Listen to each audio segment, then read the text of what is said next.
me with your car. Go on and hit me with your car. Hit me with your car and drive away. Hit me with your car. Goonerunerinos. Go on and hit me with your car. Gooners. Hit me with your car. It's trains, Drive baby. away. Are you into bus stuff? It's the only comedy podcast about roadway fatalities.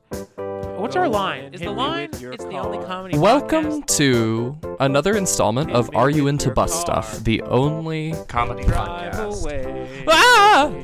The only comedy podcast about traffic deaths.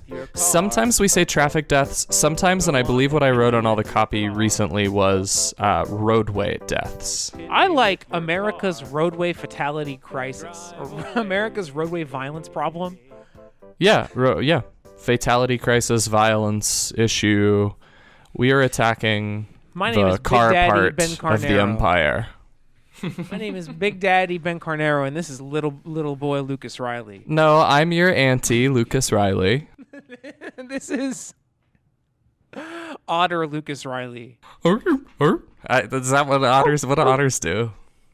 No, they I know they're it's cute. not a twink, not a bear. It's an otter. Yeah, I know what you're doing. I know what you're saying. Yeah. Yeah. Twunk. You're like a twunk because you're slender.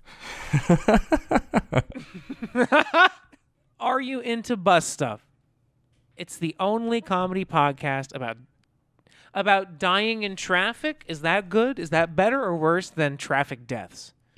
Thank you for being here once again, listener. Today we are very excited that we have our first real guest. Apologies to Trace, who was a guest earlier. Any longtime listeners will remember that Trace didn't really count as a guest and shouldn't count as a guest.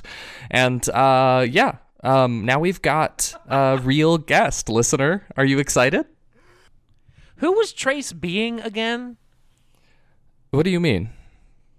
Wasn't Trace like... it was like an artifice. It was a character, a role. He was playing a role. Who was he there to be? I don't think he was playing a role. Are you sure he wasn't? We weren't doing a bit and he was like in character on the podcast? I think we were maybe doing a bit, but I think that he was not in on it. Maybe he declined to give his real name. Yeah. Maybe I've doxed him just by saying his first name. Like, oops. His name is Trance Turnblatt. Trunky Turnbridge. His name is Trance Turnblatt. He's a good dude. Hey. We do love Gooners. Trace, but Gooners, you're going to be excited for this one. Listen, Gooners, with the government in the streets shooting people and every American transit system in a ridership death spiral, I have very little to look forward to as an individual. But hosting this podcast, Are You Into Bus Stuff, the only comedy podcast about dying in traffic, is the highlight of my week. And I just want to welcome you into the Goon Cave. Just me and you. I have to agree that it means a lot for me to be here. If you're here, that's amazing. But to get to come and hang out with my buddy and talk about something that we care about, and have something to hold on to while the world is fucked up and the government is shooting people dead heinously in the street. I want you to drive your car right up to the government and say, "Stand down, baby." Wait, no, that's backwards. I want you to leverage your Toyota Corolla. I want you to wield its true power. Take your Corolla and use it for the duty it was born to perform. We got to find a troubled teen who's going to shoot up his school and convince him to do it with the drive car. to drive a Toyota Camry into an IRS building. Yeah. Yeah, like that guy. That sums up our mission, I think. That's so bad. You can't say that. That's a direct incitement to violence. You can say a lot of stupid shit, but that joke, which isn't real, is one of the few things you can't say. Exactly. If you're not being sarcastic. That's what I meant to highlight when I made the joke about it being a real idea. Free speech is great. Free speech is great. You can say Osama bin Laden is the homie, but you can't say we should all take up arms and shoot that guy. That's like the line. That's the line. Yeah. The first U.S. city that I was in when they shot someone viciously in the street, and I was there, was Mike Brown. And every time this happens and I see these images, I think of that incident. And it's so heartbreaking that we have to continue in this legacy of violence. And just because only now it's reaching white passing people and reaching this mask off level from the administration, this has been happening. The violence is the same violence that is baked into our transportation networks, and that's why we're here. Yeah, baby. God, that's sad. Yep. And so I hope you guys have hugged your loved ones this week. I needed a hug so bad. I was so sad. And it's so cold. I think a lot of people we're recording this at the end of that really cold snap that hit most of the country. Not LA, baby. Really? So LA is just chilling? I assume so. Well, specifically not chilling. You can imagine my excitement when I heard that Jean Valjean was coming on the podcast. 24601. My duties to the law. You have no rights. Come with me, 24601. Waiter, I would like a guest for my podcast. Okay. Could you make him autistic? Waiter, I would like a guest for my podcast. Could you make him an encyclopedia of knowledge on esoteric and autistic subjects? Yes, absolutely. We actually have someone that would be perfect for that. Good. That's excellent. Now, talk to me about your mimosas. Oh, well, the mimosas are made with fresh squeezed orange juice and nothing but the finest Moet. Do you have Clamato? Why, of course. Yes, we have Clamato. Could you do a mimosa but with Clamato? Absolutely. And just to be clear, you want a drink that is a mimosa and you want Clamato and champagne? No, I want Clamato with a splash of orange juice. Excellent. Yes, I can prepare that for you. Yes, and a gluten-free gumbo for my gay dog. Oh, of course. Rufus. We've got Rufus's already on the burner. No, I am looking forward to talking to John. I don't even want to say it. They, them. He put his pronoun in the document. It is he, him. No, I know. He put what's your name with your pronouns in the document we sent him, and then he put down he, him. And I wanted to comment they, them, it is. Oh, how sure are you of that? You seem pretty genderqueer to me. Have you considered the warm embrace of our savior, gender ideology? Oh my God. There's no gender like show gender. That's a good one. Oh, waiter. It is. Hey, waiter. Oh, yes, sir. I didn't see you there. Welcome. It's good to see you again. Waiter. I need a cigar. And maybe a Miller Lite. A Miller Lite? Yeah, absolutely. I can help you out with the Miller Lite. The cigar is going to be a little tougher. We don't purvey those at this establishment, but I maybe could figure something out. You got a cigarette butt? Yeah, I could probably obtain a fresh cigarette for you if that would... a whole cigarette. Yes, a light blue American Spirit. Oh, wow. I smoke Marlboros. Yeah, I can see if Damon is back there. I'll take an American Spirit. Okay. I'll see if Damon has any reds, and then I'll grab mine if he doesn't. Sound okay? Thank you very much, waiter. Of course, sir. I'll give you a good tip if you keep looking so handsome, young man. Oh, well, sir, that's too much. Let me grab you that fag. Let me grab you.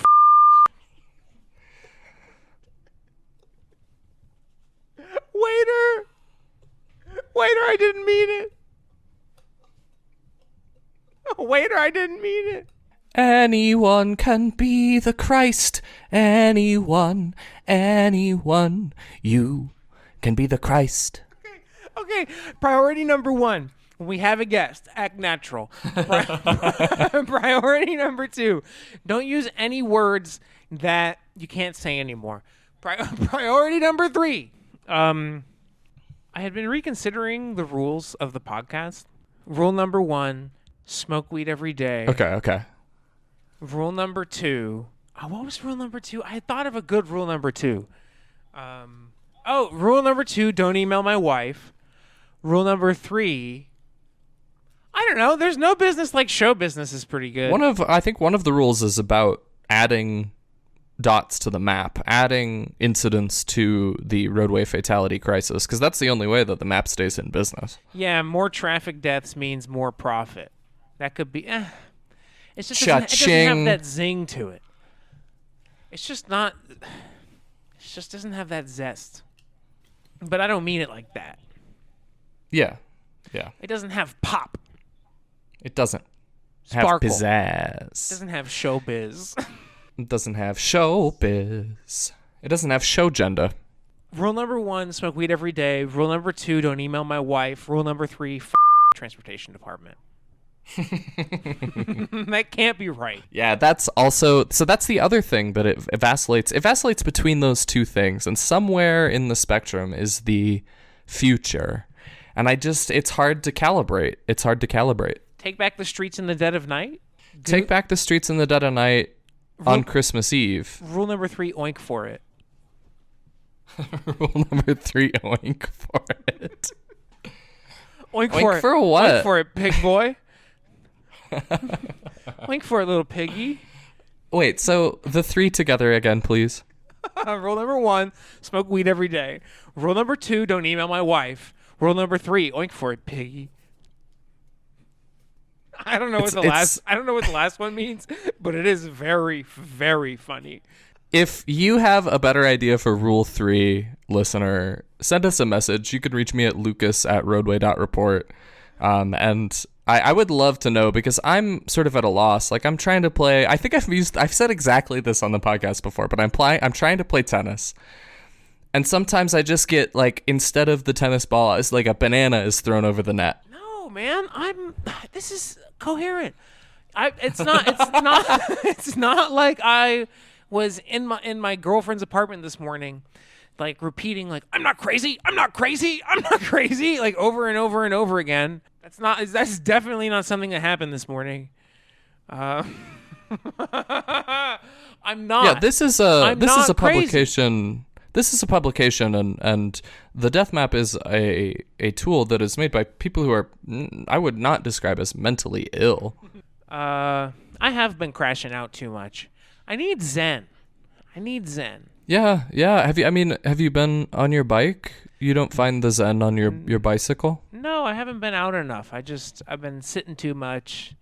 It's been a bummer. It's been a bummerino, for sure. And it's cold. It is chilly. But that's no excuse. In the wintertime, it's always too cold. Like transit content, I spent yesterday doing a ton of shit. What did I do yesterday? Let's see. Did you get my release notes? You had said you wanted to do a newsletter. Did you get my release notes? Yeah, I did. You know what I did this morning? I updated Transit Observer to have the last batch of National Transit Database data, which is crazy because, funny thing. So, okay, here's for the folks at home who don't know what Transit Observer is. It's this cute little website I made. It's like the first website I made when I was trying to learn to code that actually does something useful. It's basically just a data visualization tool for all the spreadsheets that the National Transit Database publishes. So, like, anyone who runs a bus or a train or a ferry in the United States has to send their like income and their spending and their ridership and all sorts of other shit to the Federal Transit Administration. It's a legal requirement. They have to do it. So the FTA is able to publish consolidated statistics on basically every transit authority in the United States. I have a website where you can sort of just look at that data dating from 1991 to today. And this morning I was adding 2024. Here's the rub. So Bum bum bum. bum bum bum bum. When I went to run the scripts, the idea was like the scripts were written such that it was just supposed to delete all the data and then reread it back in from the spreadsheets, because the government just adds the data onto the spreadsheet, right? And like the spreadsheet just gets bigger over time. How big does it get? Well, no. So I download the spreadsheets and I'm reading them in on my like test computer before I put it on the website. You're reading them on your test computer? Yeah. Well, no, so it's like I'm reading the data and I realize that all the data's been deleted from the spreadsheets. Now the government. What the fuck is wrong with me? This is gonna be funny. When you listen back, it's gonna be funny. I promise. Now the government is only publishing like 2015 onward. So they deleted 25 years of public transit data from their like public-facing portal. But you have it. They deleted a quarter century of data. So I had to pull a copy of the database down from the website. Damn, you are the source of truth now. You are the leading. Oh my God, dude. You are the leading source of truth. So I had to pull a copy down from the server to basically like finish designing the import process in test. And then I was able to finish downloading the new data and appending it to the old data. Sure. There's a couple hiccups, but I'll figure it out. Yep. That's how imports go. I have backups and everything. Yep. That's how imports go. Yeah, holy shit. So yeah, the Trump administration deleted a quarter century of National Transit Database data from their like published spreadsheets. But listener, we fucking got it at https://transit.observer. https://transit.observer. The design of this web tool is not exemplary, but if you kind of fuck around with it, you can learn a lot about transit in America. So I'll leave it at that. Or if you wanted to give us like $5,000 or like $10,000, we could probably do better. We can. I mean, I built this years ago, and it still works. And it's a hassle to maintain. I want you to open it up, Lucas, and I want you to type into the filter by city box. I want you to select Los Angeles, Long Beach, Anaheim, California. It's so funny. The LA metro area is several metropolitan statistical areas. It's so massive. How many people took the bus in 2008? About 600 million people. And how many people? Well, there were 600 million. Ridership was 600 million. How many people took the bus in 2018? Uh-oh. Listener, do you think it's more or less? It is just over 400,000 or 400 million. And then as of 2024, the year we just imported, it's like 350 It's million. rebounded from the COVID numbers. The COVID numbers bottomed out at about 200 million, and then they increase a little bit from there. If you pretend the COVID didn't happen, right, like the trend is sort of just down. Yes. And that's not good, because if you look, their operating expenses are up. And if you scroll to the bottom of just the main page for LA, the executive summary, all modes, and you'll see that the cost per passenger is like, I don't know, it's going up. This isn't already adjusted for inflation. So like 3.7, it's in 20 years, the cost per person has doubled. And that's the case everywhere in America, right? Like LA is a decent system. And when you really dig into the financial efficacy of Metro itself, it's pretty effective. It's a decent Metro. But the bus system appears to be crumbling. Right? Like it's the opposite of Austin. Yeah. Yeah. It's like their rail spending is more effective than their bus spending. and their less effective services are cratering. It's not good, man. It's not good. I don't know. What's a good city to compare LA to? Chicago? I was gonna say do like Pittsburgh or Cleveland. It's really hard to compare LA to any other city in America. Probably It would be Phoenix. well, and again, I want to highlight that like what I consider greater Los Angeles includes multiple metropolitan statistical areas. I know people that live in Rancho Cucamonga that say I live in LA, and that is not even measured in this view here. This is just LA, Long Beach, Anaheim, MSA. What's the other MSA in that area? There's the Inland Empire one, which I think starts with Riverside, and then there's the yeah, Riverside, San Bernardino. Tack that in there. and then isn't the San Fernando Valley its own? Well, ridership is down on that bus system, so that I mean that's scary, right? That's never good. It's bad, especially because like LA, Long Beach, Anaheim represents the core of the city, I guess as best as you could describe it. And I mean, they're still not back to pre-pandemic ridership, and that's true for rail and bus. Yes. Wow. Yeah, this site is really useful in some contexts. This site is the best site It's- if you like looking at the charts. No one visits this website, right? Like Roadway Report. I do. Some people go to I Roadway look at this Report. website all the time. Not a lot of people go to this one. Okay, John just hit me up. He's getting set up. He's getting set up. Okay, cool. My beautiful son. I love you, my beautiful son. I love you, my beautiful son. I'm so glad to have you back into my life. Thank you for coming back into my life. I'm sorry I was a bad dad. I love you, my beautiful son. I love you, my beautiful son. Are these your lines? Yeah, that's what I'm going to say to our guest. My son, my beautiful son. I love you. Mama just killed a man. Put a gun against his head. Pulled my trigger, now he's dead. Mama. I guess everybody else went to get a glass of water too. Life has just begun. No, I'm here. I don't want to. I mean, I have a lot of questions to ask you, but I don't want to jump in without giving you an appropriate introduction. Goodbye, everybody. I've got to goon. Excuse me. I don't know what came over me. It's an honor to have you, John. It's an absolute honor to have our first guest I was going to joining ask us. about that. Yes, you are absolutely our first real guest. We had another guest. I doxed him earlier. I kissed him. I kissed him. You know, there's just all these things to consider. You know, and because of that, I'll you consider have to myself count. warned. You have to be our first official guest. You're it has our to be the first case. guest. Very well. And the reason that you're our first official guest is because, listener, our just esteemed guest is called John, and he creates and operates a page called Transiting Los Angeles. You can go to transitingllosangeles.com to visit what is truly an encyclopedic resource on getting around LA on transit.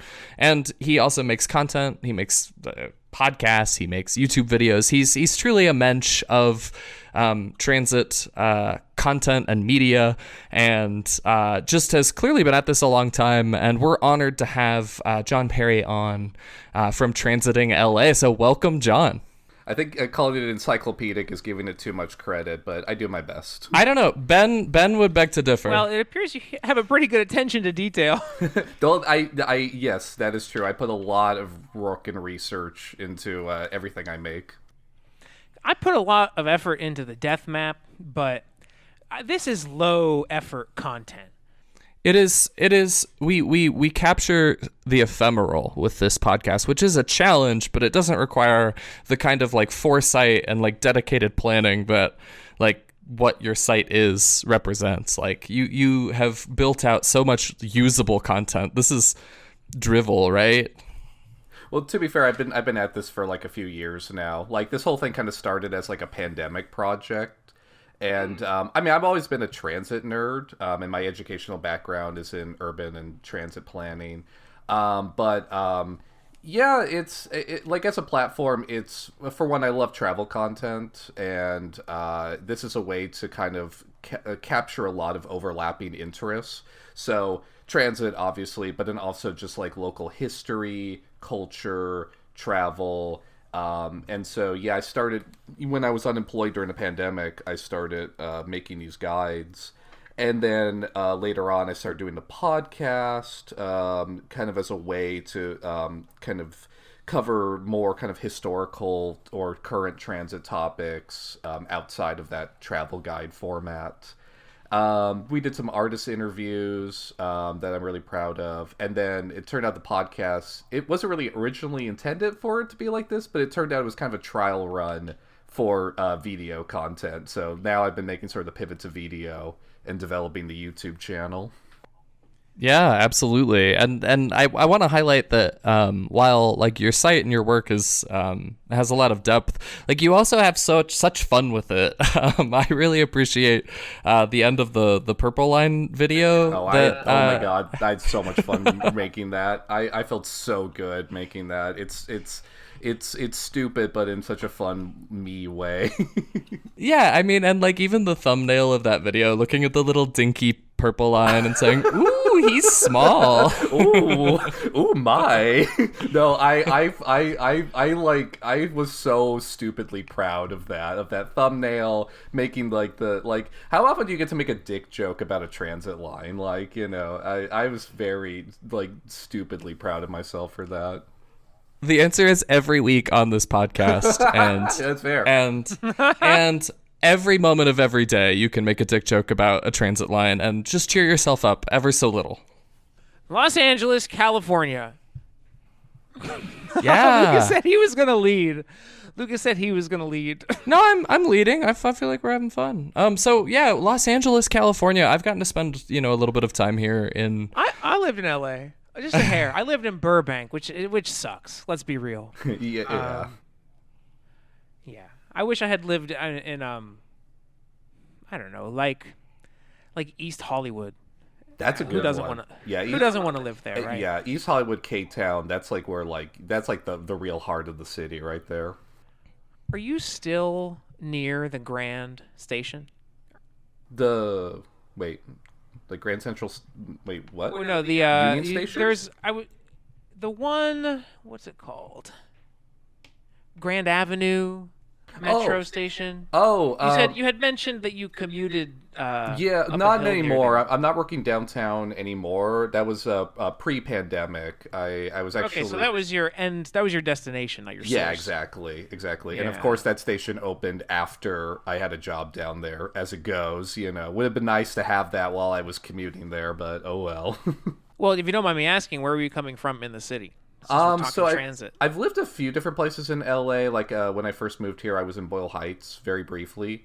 And then I was mostly in Pasadena. Now I live in Alhambra, which is like a suburb just outside of the city of LA in the San Gabriel Valley. So just to the east of LA proper.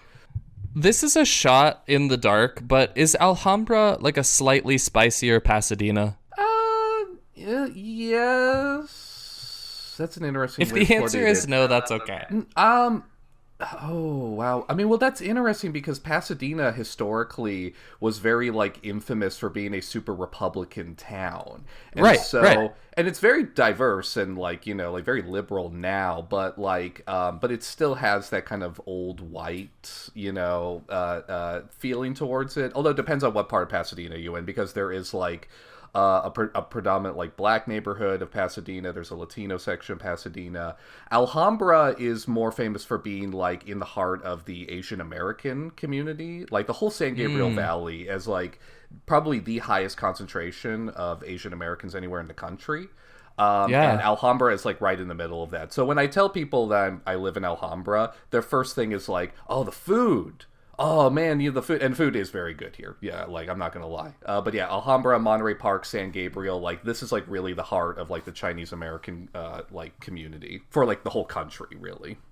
Nice. Yeah, I mean like living near good pho is a requirement for me. Or, like the closer I can be on transit or by foot to the nearest amount of wonderful food is like how I plan my life.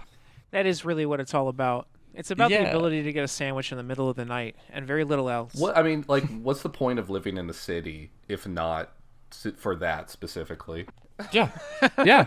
I mean, Austin's that really is bad for that, honestly.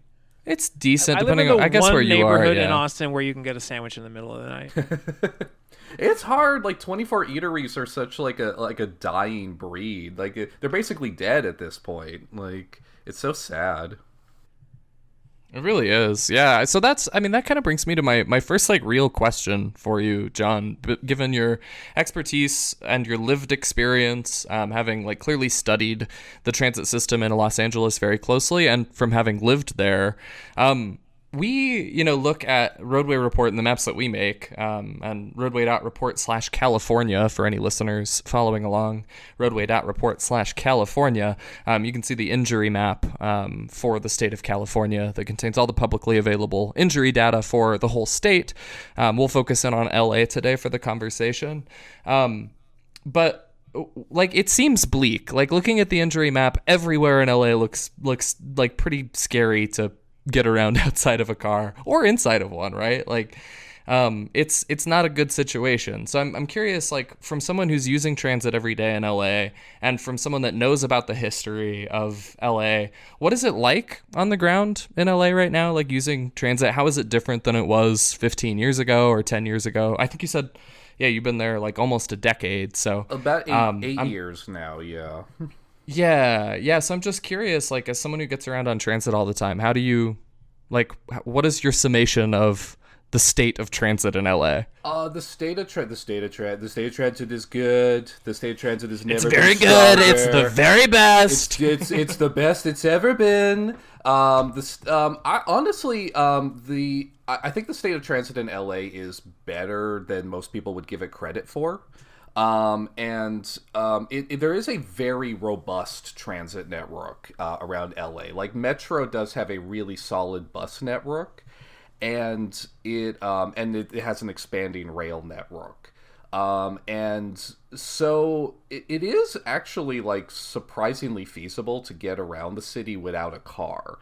Obviously there are problems. I'm not going to deny that there are problems, but LA has a lot going for it. I would say in terms of like the roadway report, excuse me, in terms of pedestrian and bicycle safety and roadway safety in general, yeah, it's pretty bad. It's pretty bleak. I mean, we have a lot of like speeding drivers and like unsafe streets, and the city of LA in particular has like really dropped the ball on this stuff. There's like a huge backlog of broken sidewalks that just aren't being addressed. And then just corridors that are not safe, and yes, and that reflects in the injury and death data. And really, I mean, we have like our elected officials really don't take this seriously as an issue, I think. And like the city really drags its heels. Like there's so a little over a year ago there was a ballot measure called HLA which passed, and basically what was happening was that there was like a mobility plan that the city of LA had to like for bicycle lanes and sidewalk improvements and all this kind of stuff. But let's do marginal measures to decrease deaths a little bit. Well, even those marginal measures were apparently too much for people to stomach, because usually, like, what would happen is, like, because the city is divvied up in all these, like, council districts, and the way it runs is basically these, like, they're these little mini fiefdoms where nothing really happens without the city councilors, like, direct intervention, basically. And so, like, even these like very marginal improvements just weren't happening. So like a street would get like repaved, but then none of the improvements in the mobility plan would be implemented. Which begs the question: what's the point of having a plan then? There's no point. Yeah, so, it's just a picture. so Measure HLA was intended to enforce this, to say no, other than like very small basic things like filling potholes, when you resurface a street, you have to implement the improvements as laid out in the mobility plan. And this passed, the voters approved this, and the city of LA's response to this has basically been to stop doing street repairs, basically, or to do some legal chicanery to kind of get around that. Joe Linton of Streets Blog LA has done a really good job documenting this.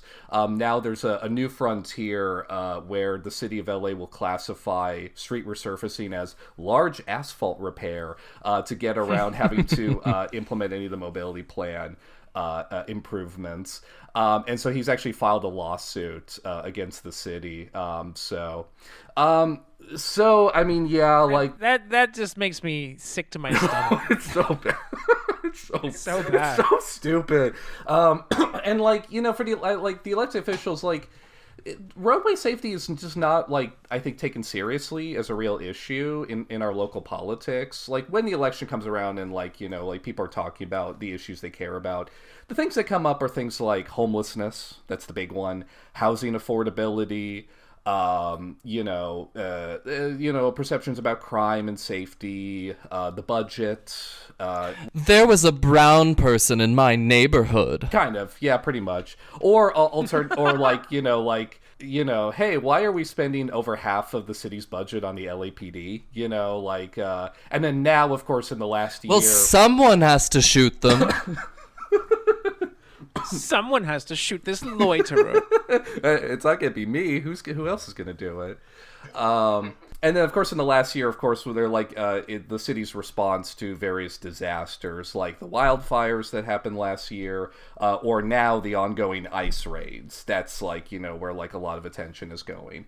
But like roadway safety just doesn't, you know, go into like any of this. Even the more progressive politicians who are sympathetic and who like have been doing like good things in terms of like implementing like, you know, bicycle and pedestrian improvements, even for them, I mean, it's just not a priority. I don't think, you know, it's like they feel like they have bigger fish to fry. And I mean, to be fair, they are taking on questions of like, hey, why is the LAPD's budget so big, or what do we do about these ice raids? So I get it, but also it can be very frustrating. That all said, I do think LA is in a better position than a lot of places in the country, because I feel like everything I said is like not unique to LA. I feel like, you know, most cities in America, you know, have this sort of disregard or indifference towards roadway safety. The good news is we have like a lot of local activists and advocacy groups that put in really good work. Like, there's like Streets for All. They were like the main people behind the HLA campaign. There's Streets Are For Everyone or SAFE. There's Act LA, which is pushing the city to adopt an actual infrastructure plan, because everything the city does is very piecemeal and reactive instead of proactive. There's People for Mobility Justice. There's SAGE, which deals more broadly with matters of environmental justice. There's bicycle groups. There's local, like, you know, complete streets groups. Like, there's Active SGV out here in the San Gabriel Valley. Like, there are so many people putting in the good work. So even if LA has to be dragged kicking and screaming into doing anything nice for bicyclists or pedestrians, at least there's people out there who are willing to do the dragging. So Yeah, I mean, incredible. I would just want to highlight, listener, this person says they're not encyclopedic, and the way that you just listed like this full laundry list of advocacy groups doing good work in LA means that you're paying attention, like you're doing the work, and like your skills in cataloging and reproducing content related to this information is important. And it, like, what you're saying, what I'm hearing about what you see on the streets in LA affirms what we're doing, because you know we lead the Gooner Army, which is a group that is going to take back the streets in the dead of night on Christmas Eve. And obviously that's not nearly so important or likely as what you see these advocacy groups doing in LA to make things better, despite what the government says that we should be doing. So I just, like, it's just like, it's weird to see our insane bit reflected in reality. I just picture like we say Gooner Army on Christmas Eve. I'm just picturing a bunch of people like dressed like the Grinch. Yeah, you can wear whatever you want. But they're not. Yeah, But, you don't have to be gooning. It's just you're a gooner by virtue of your behavior. but they're not stealing Christmas. They're like painting like DIY crosswalks. Right. Yeah, we're right. taking They're back the streets. It's our roadway safety team. Perfect. It's our squad. Our yeah. It makes no sense. I don't know. Maybe we can workshop it. The more people I tell, honestly, the more people I tell, the less confident I become, but the more comfortable I become telling people. I sort of stopped trying to make sense of it. Any longtime listeners will sort of know my history of feelings towards it, but I'm affirmed by John coming on the show and describing to me an army of gooners that are taking back the streets. And the word gooner just stands in as this like ombudsman of words. It's an omni word, right? It Gooner is stands short for in, do-gooder. Yeah, it somehow is. The do-gooners. The do-gooners. I mean, we've... Go ahead, Ben. No. I'm just curious. You've lived in Los Angeles without a car the whole time? Yes, although I can't really claim to be car free now because I got married a couple years ago and my wife has a car. So I would say I live a car light existence now. But prior to that, yeah, I was. And in fact, actually, when we started dating, we were actually just taking transit. That's kind of how we met, actually, because we were both working at the same place. And we would take the same train to get back to Union Oh my Station. God. And then I we love would that. split up. And so we just got to having like long conversations on the way, back. And then it just went from there, basically. So yeah, but I still commute to work on transit, and like I still do a lot of stuff on transit. I guess my own experience is just so different because it's like transit doesn't exist here in Austin. I mean, it exists, right? Mm-hmm. But if you rely on it, you'll like lose your job. Yeah. Like, well, and if you try to use it, you just can't use it if you're just a regular person with a job. And I should say, like, I mean, LA Transit looks good to me in part because I've lived in some places, like I a lot of my life I grew up in New Mexico. And, like, I went to college in Albuquerque, and I went to grad school in, like, Chapel Hill, North Carolina. And those are some rough places to be without a car. I did it. Yeah, like, and I come to LA, and I'm like, oh my God, like, the buses run on Sundays? They run on Christmas Day? What? Oh, man. I can meet they have wives available on the train? Yeah, I mean, LA has probably more transit service than all but 3 metros. Probably, yeah. Like, I would say, like, obviously New York, maybe Chicago, San Francisco, Boston. But DC and Philly are pretty good, too. Seattle's maybe by catching up with us. ridership? All those northeastern cities where the mode share is decent, they just have, like, bonkers ridership.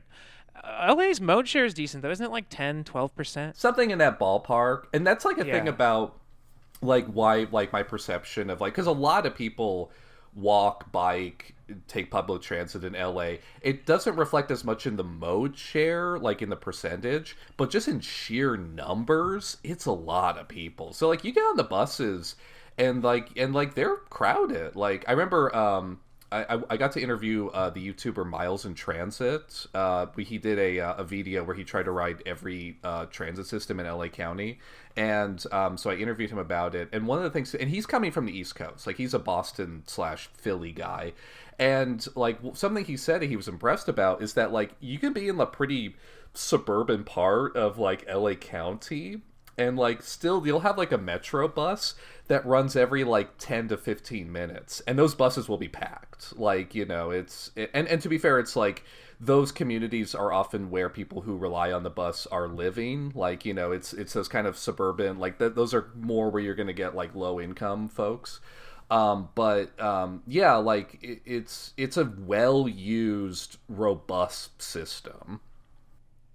Can you talk to me a little bit about the Los Angeles metro system in the context of American transit agencies that are finding their spending to be less effective as time goes on. Ooh, so this is a place where LA is actually in much better shape than a lot of other places, because what LA has, we've had since 1980, there have been 3 sales tax measures that have been passed by local voters that go towards transportation, and it's divvied up between like all the modes. A fair amount of it goes to like, cars and freeways, but a lot of it goes towards operations, and then like, of course, towards capital projects like, building, rail lines. But so there's actually a relatively stable source of funding for like keeping everything running, which is not something you can say out of a lot of places in this country. Like even up in San Francisco, BART is facing a funding crisis, and there's a lot of advocates up there that are doing good work. They're trying to get some kind of ballot measure to like have a Bay Area wide say tax to support BART, but like LA's in surprisingly good shape as far as funding goes. Now, mainly where the money becomes less effective is more kind of in the capital projects, where like, it's like a certain like, amount of money will be granted, and then there's like some delays, and then it turns out, oops, the construction costs went up. But the construction was more than you said it would initially be. Come on. How could they? It's never 100% overrun. 200% overrun. No, never. Yeah, why would it be? Come on. Ever. So what do you think it is? I mean, I think that funding piece is really cool, but what else do you think contributes to the fact that LA is doing better than it was 10 years ago? Is it to do with its form because of like the streetcar network, the legacy streetcar network? Is it because of the wealth of citizens? Like what do you think is the reason why things seem to be trending in the right direction? It's partly short and long term, like things have gone on. I don't know if I'd say it was better than 10 years ago, although we have had a couple of like very good very important rail projects that opened, like the regional connector. But the pandemic did deliver a huge hit to the ridership. That said, LA has recovered better than most American cities. And in part because like there's a lot of like, service jobs and whatnot, stuff that's just kind of like you can't just work from home. So we didn't really have like the Bay Area, because the Bay Area, like that like where all the tech workers were, like that transit was just decimated there. Here, not so much. And it has recovered pretty well, but but now it's the ICE raids. That did definitely affect ridership quite a bit here. In taking the longer view, I mean, a big part with the form is that, I mean, a lot of LA was originally built around streetcars, and I mean, we did have a massive streetcar network here in Los Angeles, and so a lot more than you would think of the city was built around that. It's like, of course, planners love to talk about transit-oriented development, but there was a time when just all development was transit-oriented. That was just, what development was in the United States. And I mean, like, obviously, like almost most streetcars in America were like built for real estate development, but that was especially true here in LA. And so you have this urban form that then later had to be adapted to automobiles. And it was done in a way that like definitely gives you the impression of, oh, this is inherently a car-oriented city. But it's really not. It's got strong bones. It's got a very strong grid of streets. Because LA sits in this wide basin on the coast. And that grid cuts across the entire city, all of the suburbs. It cuts out into Orange County. Like, that grid just keeps going. And then even within, like, the San Fernando and San Gabriel Valley, there's a pretty strong network grid of streets there. And so that lends itself to a pretty strong grid of bus routes. And it's fairly dense for a city, because there's just a lot of apartments. Like, even out in the suburbs, you will have corridors that are just lined with apartments built in like the 60s, 70s, 80s, up till today. And This is how Denver is, yeah. yeah, and so like it's got good bones. It's actually got the form to support decent transit. It's just very spread out is the thing. So getting across town takes forever. It's massive. It's huge. It's If you told your ancestor that like when there's no traffic, you could take your car on the freeway and get across the entire valley in like 15 minutes, they would say, "What?" yeah, no. I feel like it's like there's an old joke that like old timers will be like, you used to get across the town in 20 minutes, and I don't think that's ever been true. I don't think it was ever true, because yeah, It's very far. It's very far. It's very far. Are you familiar with Tom Forth's tool? It's called Population Around a Point. I just linked it in our document. It's a really fun, and he describes how he came to this tool in the notes. We'll post it in the show notes for listeners. But I love going at a population around a point. I always decrease it to the least size, 3 kilometers. And you can see how dense Los Angeles is. No, LA is like twice as dense as Denver. Almost 3 way times more as than dense as twice. Austin. Way more than, I mean, the random about the twice. random, right, across the whole way. But like the densest part of Denver is like 120,000 people per 3 kilometers. And in Los Angeles, in this like random spot that I picked, there's 335,000. I clicked K-Town and I got like 685,890, which like, yeah, sounds about right. Yeah, seriously.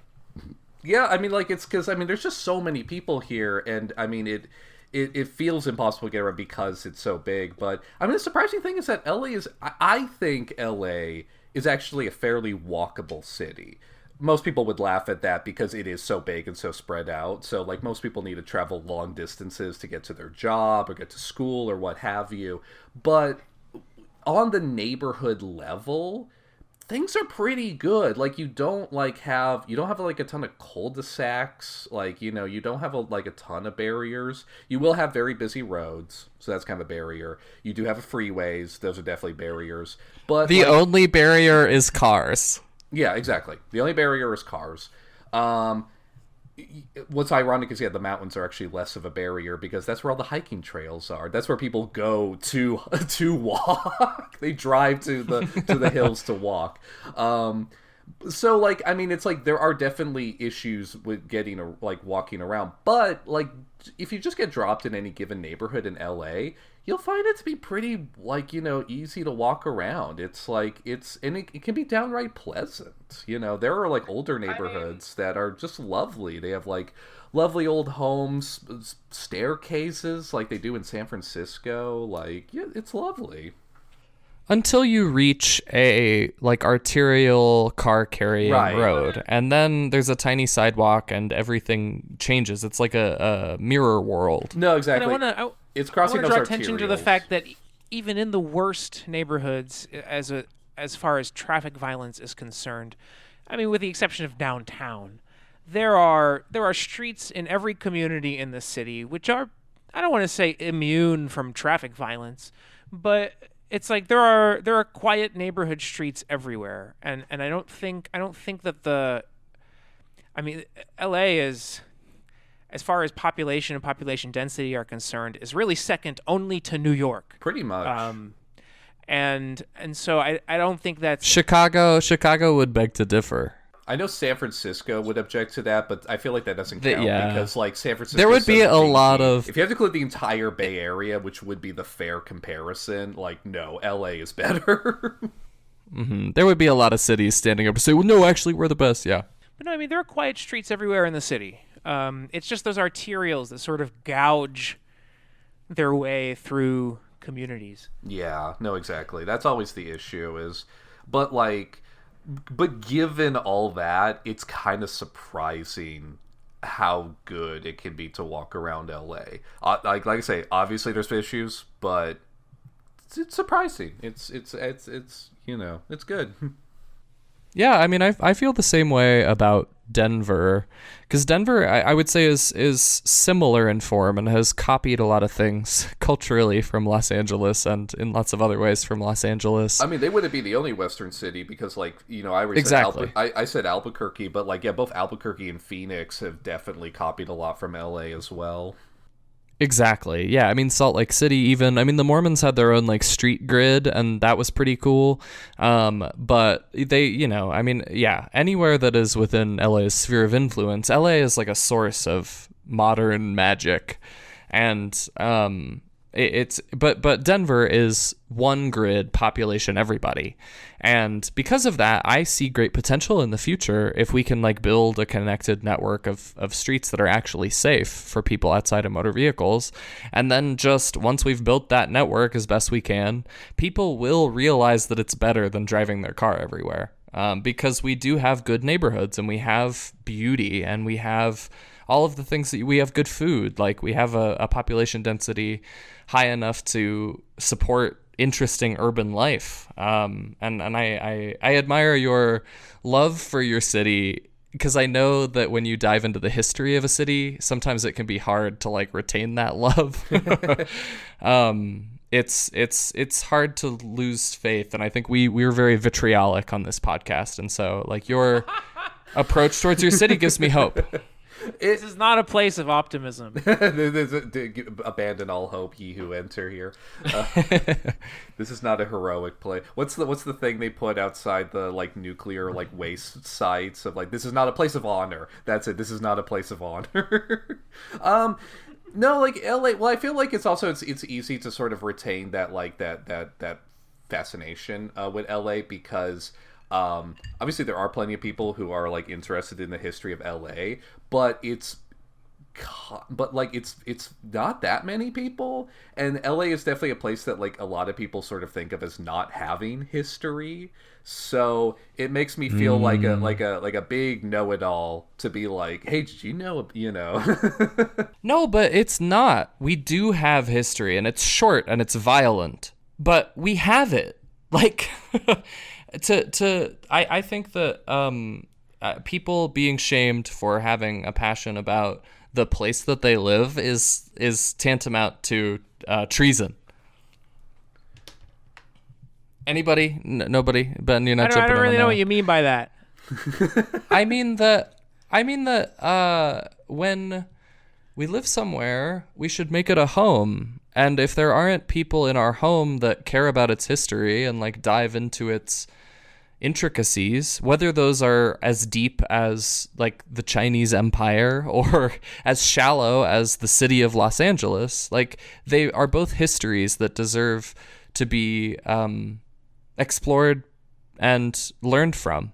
And I think it's like we do get a bad rap. Maybe I'm just standing up for the gooners, but we get a bad rap as transit advocates because, those guys choose not to drive. What weirdos. I was gonna say, I think part of like loving a place is hating on it. I like, because I remember from growing up in New Mexico, there was a joke of like, because the nickname for the state was the Land of Enchantment, but there was a perception amongst people of like, God, we're such a fucking backwater, or like you need to get out of this place. And so like there was a joke that's like, oh, this is the land of entrapment. And but like if anyone else like disses your place, that's when you step up. That's when you defend. So you gotta take in the good with the bad. You love it and you hate it. Exactly. That's any relationship with the place you live. Part of loving a place is also hating it. I don't know anyone that loves Austin, Texas more than Ben. And I don't know anyone that hates Austin, Texas more than Ben. You just reminded me of a great... There's a documentary called Los Angeles Plays Itself, which is... basically a guy put together a bunch of clips of movies that are set in LA, but he narrates over them. He talks about how Hollywood depicts Los Angeles and compares it to the real history of the city. But I remember there's one point he's talking about a British filmmaker who settled in LA, and he said, and the narrator says he loved LA, he loved Los Angeles the way only a tourist can. Which I thought was so delightful. Ben, I gotta pass to you on that because I don't think there are a lot of people out there that are like, I love Austin. Austin's okay. But I mean, Austin has its bones. Austin has better bones than a lot of development in Texas. Like, the Sun Belt is this amorphous sort of suburban organism that kind of like grows. It's like a cancer on the earth. And Austin just happens to be a part of the railway network in the 19th century, to where people settled there, and there was enough people there to build a streetcar and to have land developers, and to where we have a decent enough chunk of the city that was developed pre-war. And so that portion of the city is livable. In Los Angeles, that's like the whole city itself. It's like a huge chunk. Not quite the whole city, but a lot of it. A lot more than people. Well, I think of the city as such a small percentage of the metro. Part of this also is like, well, that's one thing too. LA City is like the city limits of LA are pretty substantial and very strange and weird, and do not conform to anyone's idea of what the city actually is. I was gonna say like, yeah, a lot of weird annexations in like the 1910s and whatnot. I was gonna say like LA grew in a very rapid way, and like part of it has to do with like a very the geography, but also like the particularities of history there. One is like, obviously it's a very broad basin. And then you also have these two very large valleys, the San Fernando and San Gabriel Valley, and then you go even further out to like, you get the Inland Empire, San Bernardino, Riverside. What happened with LA that's somewhat unique is that you had the Mexican-American War in the 1840s. And under the Mexican system, you had a land grant system called the rancho system. And some of those old ranchos like still pop up in the place names. So there's like Rancho Los Feliz, Rancho La Brea, Rancho Santa Anita, Rancho Cucamonga. And these were like giant tracts of land, basically. And then when the Americans take over, initially like the government makes promise of like, yeah, we'll still honor these land grants or whatnot. You just have to like file a claim. But therein lied the rub. So like, because like there's a lot of legal chicanery that happened, and then like some of these rancheros, like they like went broke having to pay the legal fees to defend their claims, and so they just had to sell the land anyway. So this is happening over the course of like a couple decades. And then, like, so all of this land winds up, huge tracts of land, wind up in the hands of, like, speculators, bankers, real estate developers, right at the moment when, like, this new technology of the streetcar comes around, and suddenly all of this land is up for, like, development. It's on the market. And so most of it was agriculture for a while, because, like, you can do agriculture here, though you need to get the water from somewhere else, which we did. We stole it. And then, but, like, still, it's like... Yeah, the Salton Sea is a disaster. Oh, not even the Salton Sea. I'm talking about the Owens Valley. That's where we stole our water from. But we also stole our water from the Colorado River, and that's what led to the Salton Sea disaster. That's a whole other thing. But the famous Mulholland, like, LA Aqueduct, Chinatown plot, that's all the Owens Valley. Right. But yeah, that's why we had such a massive streetcar network. And I think this is what led to the claim of like, oh, did you know LA used to have the best public transit system in the world? Which that's such a goddamn pet peeve of mine. Like I because it's just not true. But I think where it comes from is, one, it's just nostalgia over the streetcars, and it's such a beautifully ironic claim to make that, oh, LA, the car city, the poster child of American car culture, had the best public transit system in the world. But I think where it came from was that the Pacific Electric, which was the interurban suburban network that radiated out from downtown, was at one point the world's largest interurban electric streetcar system by trackage. And I hope you can tell from the number of modifiers I had to put on that. Yeah. Which is still impressive, but it's like, I think people need to understand we had the world's largest interurban electric streetcar system by trackage, not because we were some super progressive city that loved mass transit. It's because we had a shit ton of land that could be developed, and streetcars were the way to do that. You could putt around on the streetcar and get like all the way to the other side of the developed world, so to speak. Yeah. But it would take you forever, and what you got to when you were there was like, Yeah. more of the same. And you can't even really compare it to like the heavy rail that was being developed in New York at the time. Oh God, no. Oh God, no. It's like that shit is better. Yeah.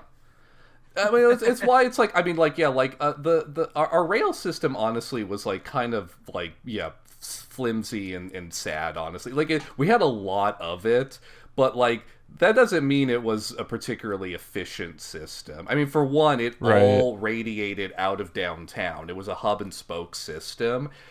And so basically, if you wanted to get across the city, you had to go into downtown first and then back out on another line. It wasn't built for efficiency. It wasn't even really built to move people. It was built for real estate development. It was literally funded by real estate investors. Like, that's where the money to build streetcars came from. That's why these things were built. Yeah, and they wanted to sell houses, and they wanted to sell people on this idea that they lived in a connected Los Angeles, and so it made sense for them, which is kind of a beautiful thing. But we live with the effects of that to this day, right? Like, it just harkens to so many transit systems in the United States that it's like, oh, if you want to go across the city, you have to transfer downtown. These sort of radiating networks due to weighted average models of population and employment density. It's like that's where the riders are, so that's where we're going to put it. But it's like, well, why are the riders there? Because of urban development patterns. Mm-hmm. What caused those?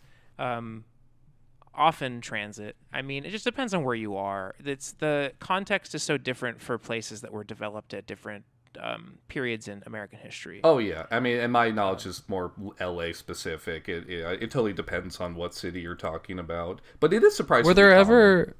Were there ever any streetcar lines that were pulled by exotic animals in Los Angeles, or was it just mules and horses and the normal ones? I think it was just mules and horses. I don't think we had like ostriches dragging streetcars. And I say that because I live in a place where there used to be an ostrich farm as a tourist attraction back in like the 1880s or something. But yeah, I think it was just mules and horses. Mm-hmm. Yeah, that's something that I like to remind folks when I get into discussion about the streetcars, is that like the first ones were pulled by animals, if you want to like sense of the level of technology.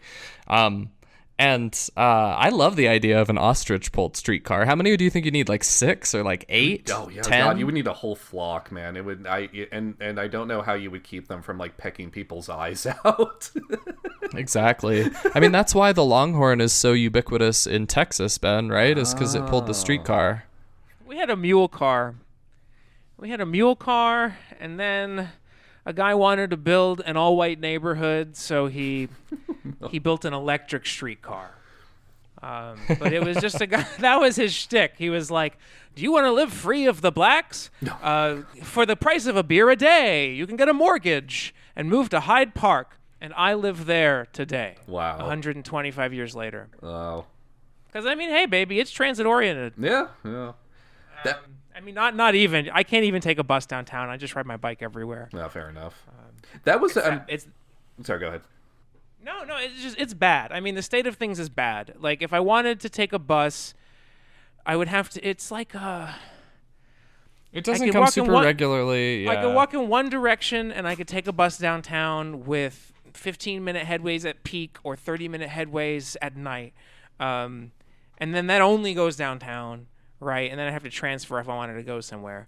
I can't take any lines that aren't radiating from downtown, right? Like the bus net in Los Angeles, the bus network might be fairly gridded, but here it's completely radial, sort of like your metro. And so I have to transfer downtown. We have our best buses are rapid buses, which do not have dedicated right-of-way or grade separation. They're just painted a different color. We had some of those too, yeah. They come every 15 minutes during peak. They don't even come faster than the local, but anyway.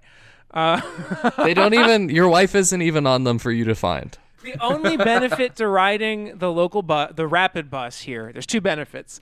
It's one, they are articulated, so you get to stand in the center part and like watch the accordion thing. And two, Always they, fun. they're not headway based, or sorry, they're headway based scheduling. They're not like timed scheduling. So the problem with the Austin bus, it's the sort of thing that will make you scream. It waits for time. Does the LA bus do that? Oh, okay, yeah, no, I know what you're talking It'll about. sit at a stop. No, but I heard they were trying this on a couple of metro lines as like a pilot thing, but I don't think anything came of it because I haven't really seen widespread implementation of this. No, they let the buses bunch. It is the most disrespectful feeling in the world to be sitting on a city bus and to have it just moving. wait. Yeah. Yeah. I appreciating having some calculation that gives a fair collection period around the stop, because if the bus is only running every 30 minutes and if it's usually there at 7:30 and I show up at 7:27 and it's already come by, I'm going to be pissed off because I have to wait another potentially. But in theory, if that bus was early, the next bus is likely to also be early. Well, right, but you also have to like every single time you go home, 5 minutes of your trip, 5 minutes of your 20-minute trip is waiting for schedule. Total, yeah. I mean, would you rather wait on the bus or at the bus stop? The whole thing is just emblematic of the fiscal death spiral. Austin's not doing well. Like, our revenue keeps going up because like sales taxes in a growing metro keep going up. We keep annexing new territory, so we just have more money that goes to the tax base. And they have done a good job building pretty dense housing. They've seen rents decline. I feel like they've done a good job managing both the tax strategy and the development of the city. I genuinely think they've done okay, barring the gentrification piece, which I am not qualified to tackle. My only real gripe is the red line. I don't know how much you know about our capital investments. No. But we ended up taking this freight right of way from really, really long ago, and we tried converting it into a commuter rail line. Oh, okay. But the problem is it skirts population density in the most atrocious way. It'll like take you to the edge of downtown, and it just basically doesn't go anywhere.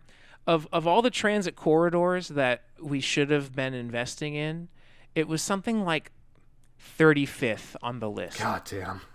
And it's our only train. So Train it's to like nowhere. the situation is beyond bad. Our bus spending has stagnated for 2 decades, despite the revenue base doubling, tripling. Ridership is down overall. It's a really, really bad situation. Well, because Austin has a lot of like tech workers, right? And those suckers are working from home, right? Those suckers. That's a good way to call them. Cucks. We prefer the term cucks. I think we called them cucks, yeah.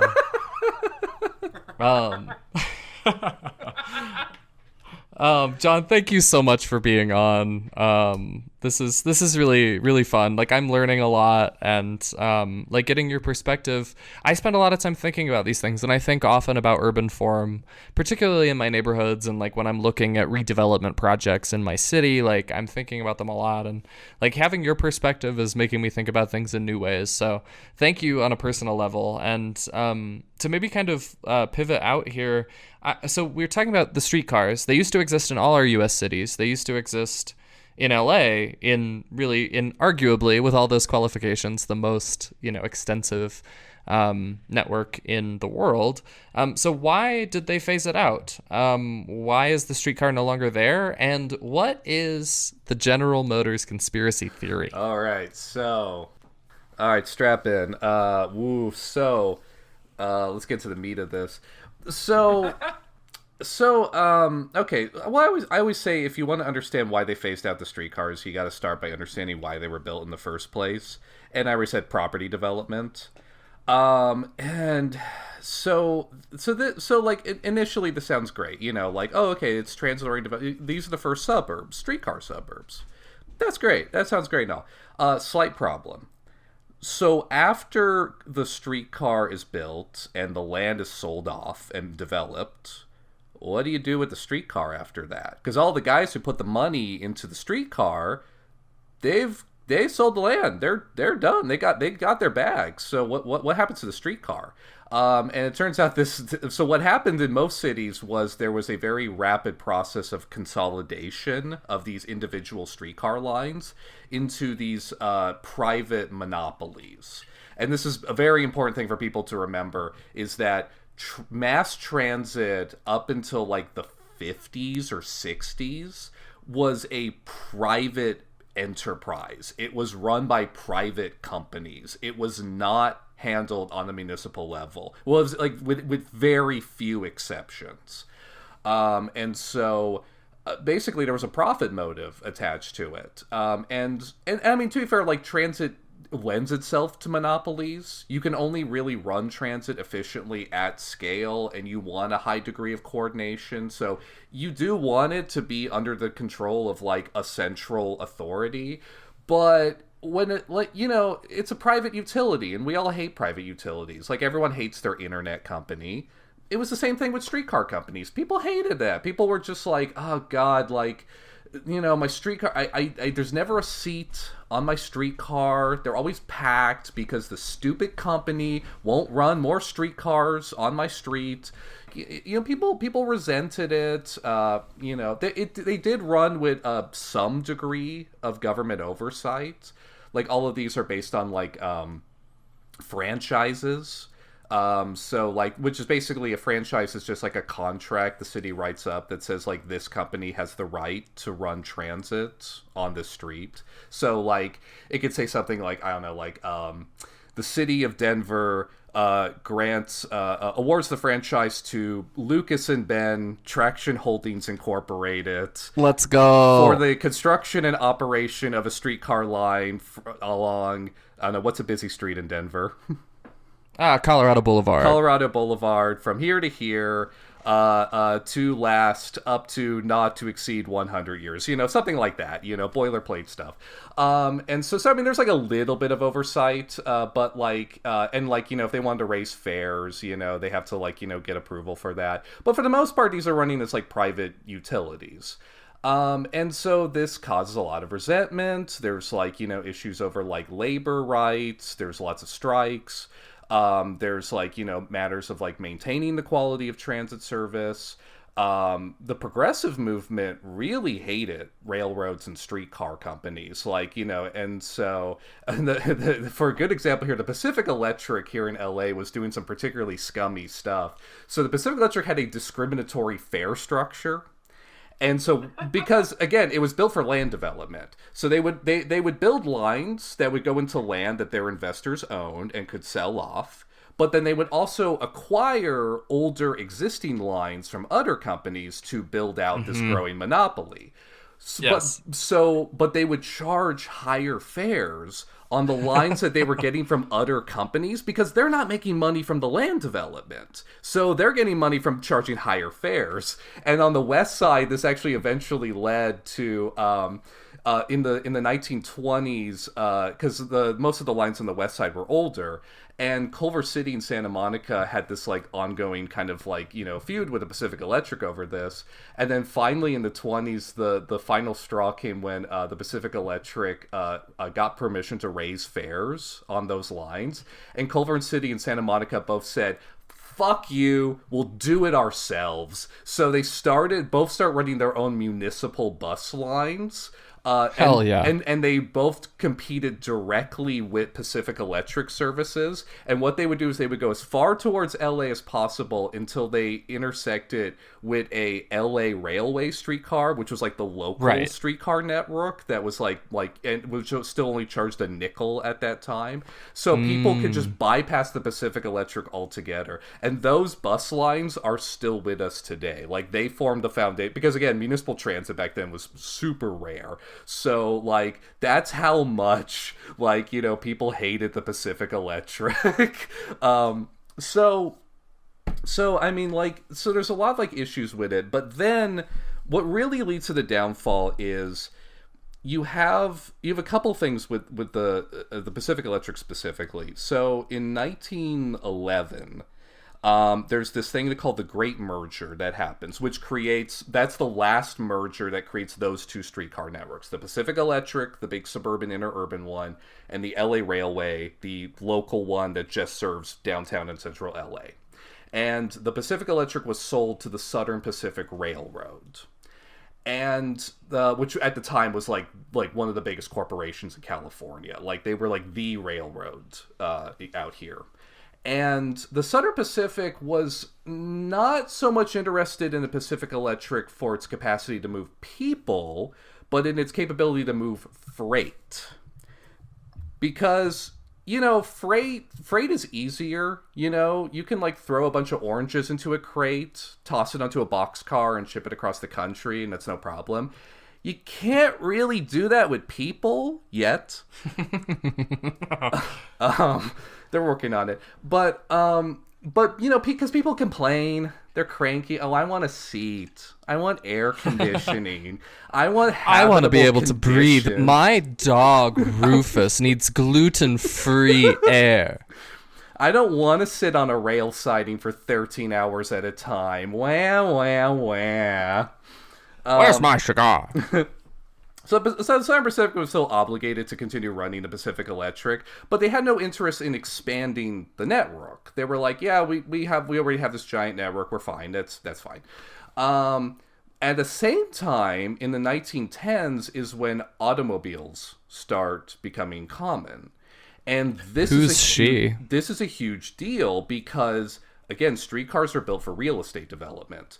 Once cars become common enough, real estate developers start realizing, oh, we don't need to build a streetcar to sell land.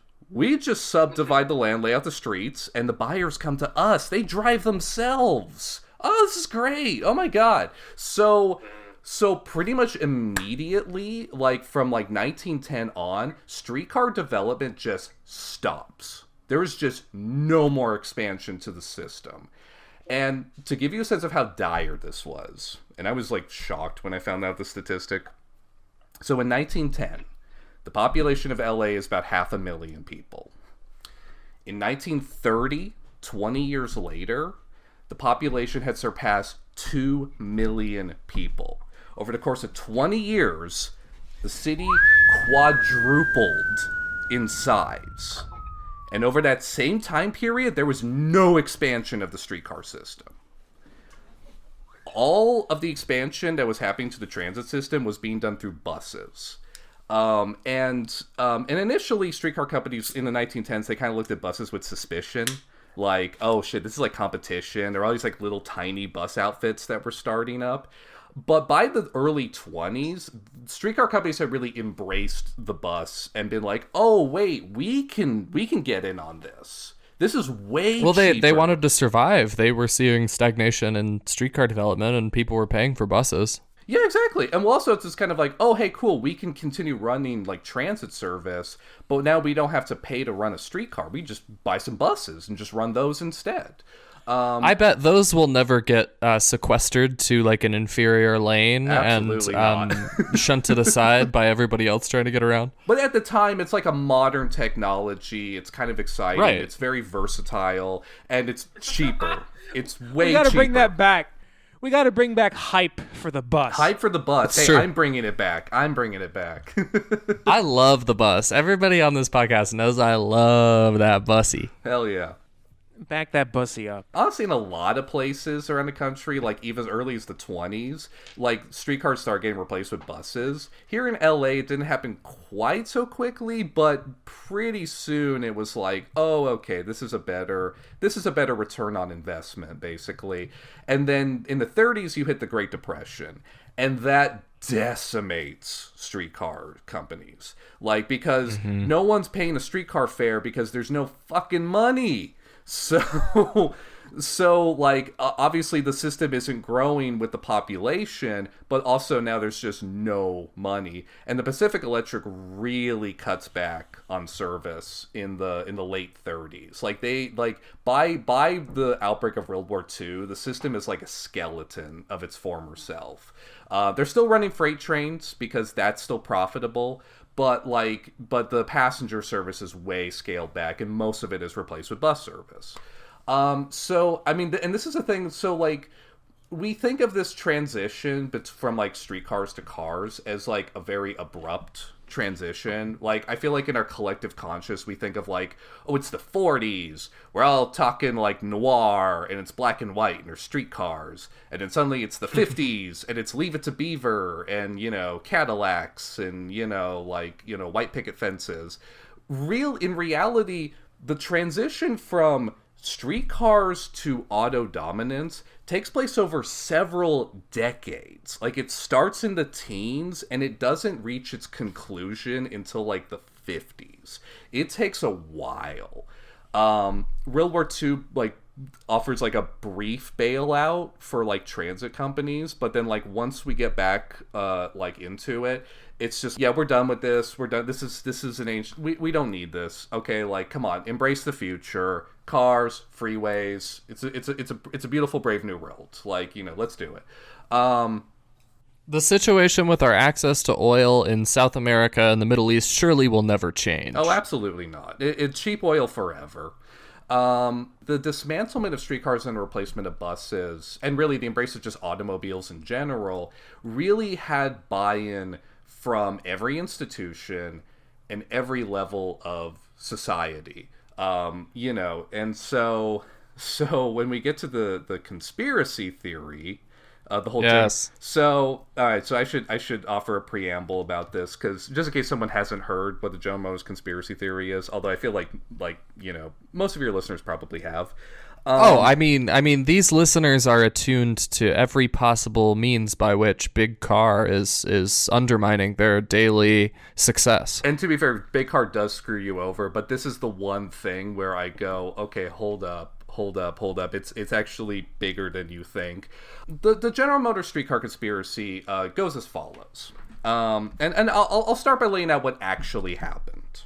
So, in the 40s, I think technically starting in 1938, but like it continued on mostly through the 40s. General Motors and a handful of other auto oil companies, I think like Firestone Tires and like a couple of others, they invest in a transit company called National City Lines. And there's a couple of other subsidiaries, there's like Pacific City Lines. And through this company, they buy out a bunch of local transit networks. And where they acquired streetcar systems, they tended to replace the streetcars with buses. And so that's the gist of it, basically. But people have latched onto this as like the main reason why streetcars were dismantled. Oh, it was all General Motors. It was all big oil and the auto companies. And that's obviously a very compelling narrative. It just doesn't pan out because this was like a really long-term process that, again, had the buy-in of just about every institution in society, basically. Like, General Motors came into this in like the 40s, like at the tail end of this whole process. And by that point, streetcars are already like decimated. Like, we've already gone through the Great Depression. There's like already been like huge drawback in our rail networks. And so General Motors' involvement in this, just like it really, like, there is something here. I do want to say, like, there is a real aspect to the conspiracy, but it's not quite what people make it out to be. Obviously, like, I've like, and to be fair, there has been a lot of debunking done on the conspiracy in like recent decades. This whole thing got started because back in the 70s, like, there was one guy who was really pushing this as a conspiracy theory. His name was Bradford Snell, which is a hell of a name. Bradford Snell. Hello, all right. I'm Bradford Snell. I think he was affiliated with like Ralph Nader back when he was doing like consumer protection stuff, I think, or something. But anyway, this guy, he was really pushing this as a theory. It's like, this is why they got rid of the streetcars. And he was talking to congressmen, he was talking to local mayors, he was in the media, he was like, I think he like tried to file a lawsuit against General Motors that went nowhere, like all of this stuff. It's really this one guy, and I guarantee it was because of this one guy running around that is why this wound up in Who Framed Roger Rabbit as a plot. I guarantee That's incredible. That's a good movie. That was a great movie. I love it.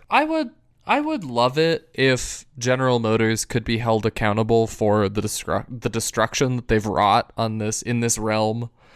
But to like single-handedly chalk up the decline of just to them, it's too much. It's giving them too much credit, frankly. Because like, here's the thing: there's a very obvious hole you can poke in this, which is okay.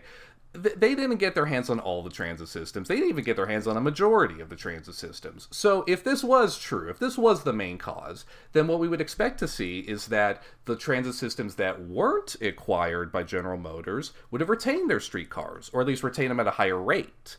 And no, they don't. This is an industry-wide trend. Everyone is doing this because it's just what makes financial sense. Everyone is switching over to cars. Streetcar service is declining because people are switching more and more to cars. Streetcars are getting slower. There's no government investment in transit. And this is a big thing because, like, the New Deal could have been an opportunity to invest in transit. The problem is these are all run by private monopolies that everyone hates. So no one wants to invest government money into this because, like, why are you fucking lining the pockets of our local fat capitalists with, like, you know, with government money? Like, this should be going towards, like, putting people to work. We can be building roads, you know? So, like... Right. Yeah, so, I mean, it's like, there's just a, like... And again, I have to say, like, the streetcar companies themselves were, like, in the railroads, were, like, you know, very much invested in their own demise. They were just like, yeah, we don't care. Like, you know, buses are cheaper. You know, this is the trend. This is what we're doing. This is what we're all doing. So, like... Yeah, they were capitalists first and foremost. Yes. Like, oh, we don't want a faceless multinational corporation taking over our transit system. I'd rather be exploited by our local mom and pop monopoly. Thank you very much. Like... Yeah, and I mean, I would chalk the other piece of it up because we touch on this broadcast sometimes, and it's that there are a lot of people who are trying to improve their communities that are really well-meaning, that because of the pervasive car brain of our world, and in the case of what we're discussing today, the worship of financial success and financial advancement as the primary cultural target. If we had maybe chosen a different path than a path that prioritized commercial engagement, which is what gave us freeways and suburbs, and, you know, was driven by deeply racist policies as well as deeply extractive ones. If we had maybe culturally, if those of us that are soft and want to see the world maybe take better care of each other and take care of ourselves, maybe if we were a little louder, we could have changed that. And I think that a lot of people are very well-meaning, and we just take what is in front of us. That's part of, like, colonialism and our world, is there are really well-meaning good people that, because they have been brainwashed by this, like, worship of financial success, they will take that instead of questioning what's the best way to build our neighborhood. The whole like, you know, General Motors thing, it has obvious appeal. It speaks to you on a basic level. Like, oh, you mean a giant corporation is the reason why, like, everything's so shitty right now? That has, like, very obvious immediate appeal to, you know, basically almost anyone. It speaks to you, but it belies the larger systemic issues that, like, you know, really undergird all this. The problem, as I see it, isn't so much that General Motors entered and then manipulated a private market. The problem is that it was a private market to begin with. And so, you know, and I said there was something real to that conspiracy, and this is like, but it's not quite what people make it out to be. But so In 1947, there was a federal court case where General Motors and the other perpetrators of this conspiracy were hauled into court, and they were found guilty of a crime. And the people who are super into this conspiracy theory love bringing this up. They're like, yeah, they were hauled into, they were found guilty in federal court, but the perpetrators were only fined $1 each, which is like half true. Like it's spiritually true. I give it a pass. But what they were found guilty of wasn't destroying streetcars and replacing them with buses, because nothing about that was illegal. It wasn't illegal. Yeah, to that's replace not a crime. That's not a crime. That's not a crime. So, like, going back to the franchise metaphor, like, say Lucas and Ben, Traction Holding Incorporated, you want to replace your streetcar line with a bus. Commit lots of other crimes. You would have to, like, appeal to the city. You would actually have to get the city to, like, write off on that. So you put together some, like, document that says it is no longer financially feasible for L&B Traction Holdings Inc. to continue operation of this rail line along Colorado Boulevard. We request that we be allowed to abandon it and replace it with bus service. And then you include some financial documentation that shows, like, yeah, we're losing money on this and shit's fucked. And usually the city would just, like, write off on that. Replacing streetcars with buses was not a secret. It didn't require a secret conspiracy. Everyone was very open about the fact that that's what they were doing. Like, if you go back and you look at the press releases and the newspaper accounts, all the reporting about this, everyone's very upfront about the fact that this is what they're doing. But the thing that they were found guilty for in court was that General Motors was monopolizing the sale of buses. Which, like, of course, so, like, basically it's like by creating this kind of shell company that then bought transit systems, that then bought their buses from General Motors had basically created a situation where they were the buyer and supplier of their own product. Fuck yeah. And that's obviously a huge violation of antitrust laws. It's an antitrust case. That's what they were found guilty of. But, like, not like, but like the crime wasn't deemed sufficiently harsh enough to, like, warrant real punishment. But, like, yes, technically you were guilty of this, but that did have actual consequences. Like, General Motors did have a huge command over the U.S. transit bus market for, like, many decades after this whole thing. And there's the possibility, and I should, like, put a big asterisk on this, like, what I'm about to say is purely speculation, but there is the conjecture warning. Very conjecture, like, this is alternate history, but there is the possibility, like, that it curbed the potential of electric trolley buses from proliferating in the United States, because so if you've ever been to San Francisco or Seattle, they have these buses that have, like, trolley poles. They connect to the overhead wire. They're great. Oh, I love them. They're great at, like, so sexy. They're great at climbing steep hills, which is why they're so useful in, like, San Francisco and Seattle. But so, like, in the 40s, when they're dismantling streetcars and replacing them with buses, there's a real possibility here, a potential for them to use the existing electrical infrastructure, but just do it with buses instead. But because of GM's interference, GM didn't manufacture trolley buses. So there is an argument to be made that because of GM's interference in that market, it curbed the potential of trolley buses to really proliferate. Now, that being said, it could have just as easily gone the other way, because a lot of people viewed those overhead wires as, like, blight and an eyesore, and that was really considered an actual benefit of switching. Were animals able to, like, land on them? Like, could birds land on them? Could squirrels run around on them? I think birds can land on them, but, like, if a streetcar happens to pass under at that moment, I think they'd have to fly away. Yeah, they'll fly away. So, like, I think they can. Asking for a friend. Yeah, like, it's more like that's an eyesore than it's, like, an actual danger, but that was, a lot of people did consider that a genuine benefit of switching to buses, is like, oh, hey, we get to take down all this stuff, because, again, it's mid-century, the aesthetic is, like, we clean, modern, minimalist, we're getting rid of all the tenements and the blights, and of course this leads to more horrendous things like all the urban renewal projects, but, like, that's kind of the vibe of the era, basically. So So, I mean, it's like I say, this is purely speculation about the trolley buses. It could have probably gone either way, but it's something to consider.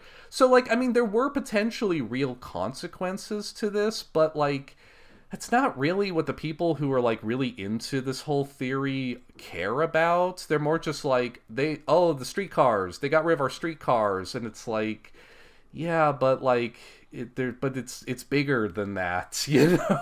It's I mean, one big impact is that this podcast is called "Are You Into Bus Stuff?" hell yeah. Not "Are You Into Streetcar Stuff?" or That's "Trolley boring. Bus Stuff." I am into trolley bus stuff or trans bus stuff, People mover stuff, people mover I stuff. was literally monorail. again trying to get to the heads of like people at that time. So like streetcars were really seen as like so ancient and decrepit because a lot of them were like, okay, so I literally just last month I went to New Orleans for the first time and I loved it. I had a blast, and of course I wasn't going to leave New Orleans without riding the St. Charles streetcar, and I loved it. It was great. Oh my god, so much fun. But like, It wasn't raining, I guess. no, it wasn't. Thankfully. But like, and again, I put that streetcar in the same category as like the San Francisco cable cars, as like it's really fun to ride and I really do enjoy it. But the fun comes from the novelty of it. It's not a practical transportation Yeah, option. like if I had to do it every day, if I had to rely on it, I would probably hate it because it's loud, it's clanky. Like the streetcar, it took a curve and it squealed horribly. Like there's no air conditioning. Like, you know, it was cramped and they're not wheelchair accessible. But they're fun for their novelty. They're very important historic artifacts, and I'm really happy that they've been maintained into the modern era. But, like, if you're someone in, like, the 40s, you're just, like, looking at these things and going, God damn, give me a fucking bus, man. Like, you know, like, and granted, there were some streetcar systems that were able to modernize. They got their hands on those PCC streetcars in the late 30s, early 40s. So there were some cities, and the LA Railway got their hands on some of those. There were some places that were able to modernize and get those new cars.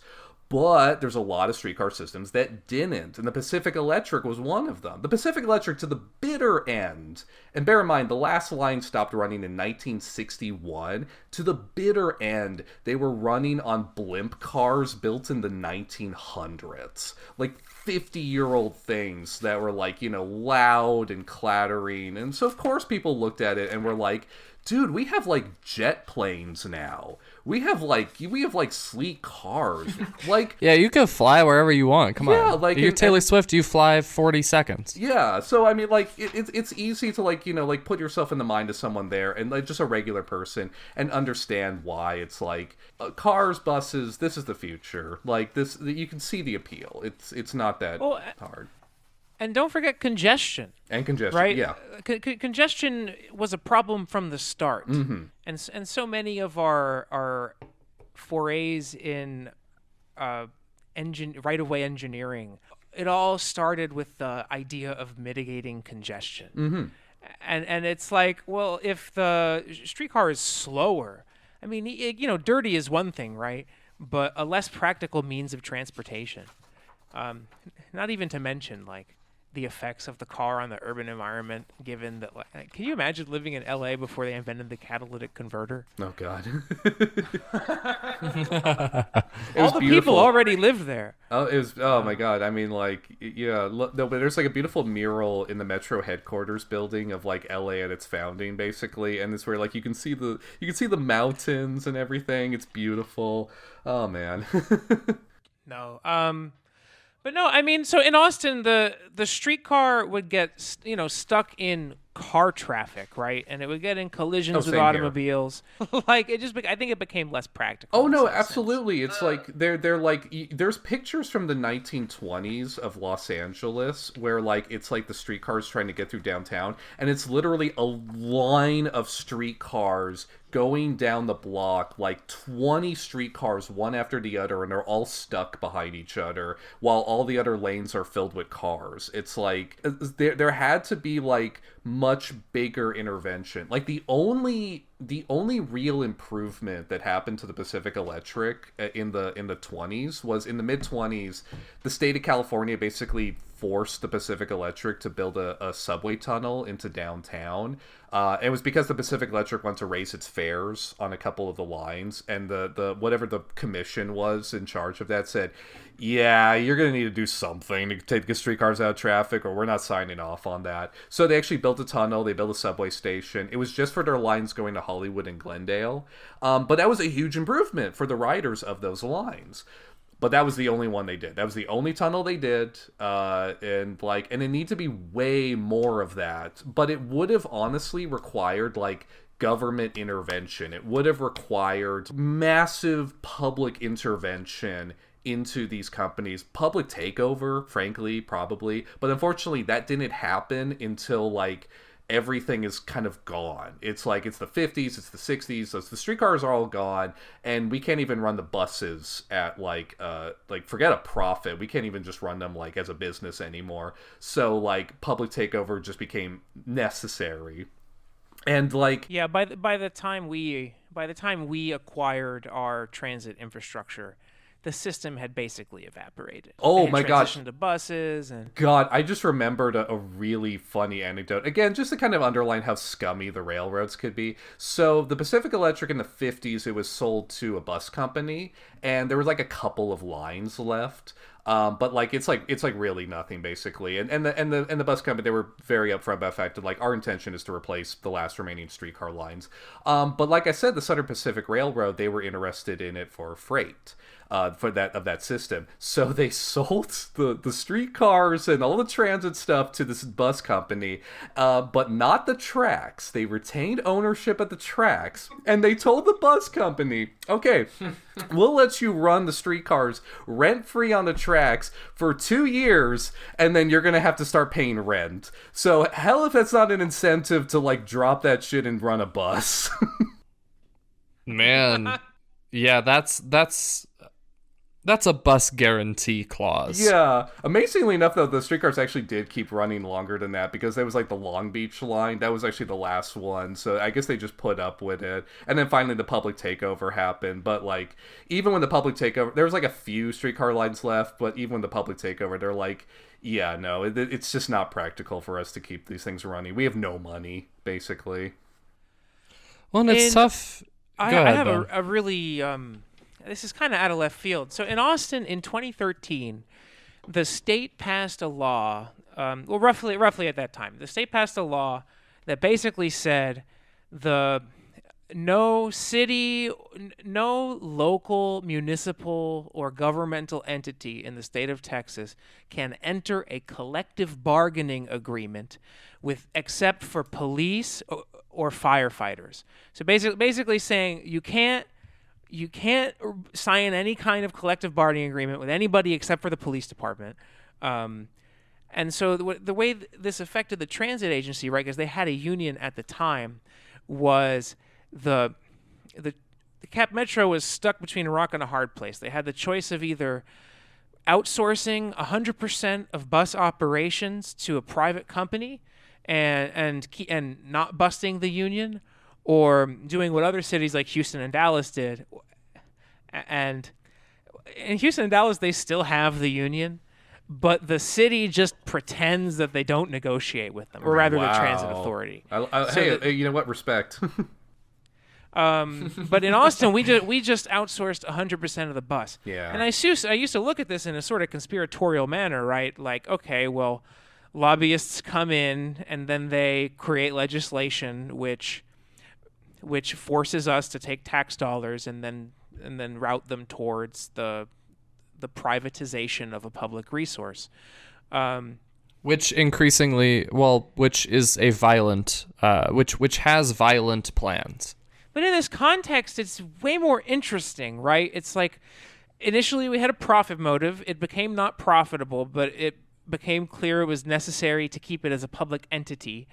And then they came for the public entity. And they're no, we just want all the money, and we're not going to give you very good service.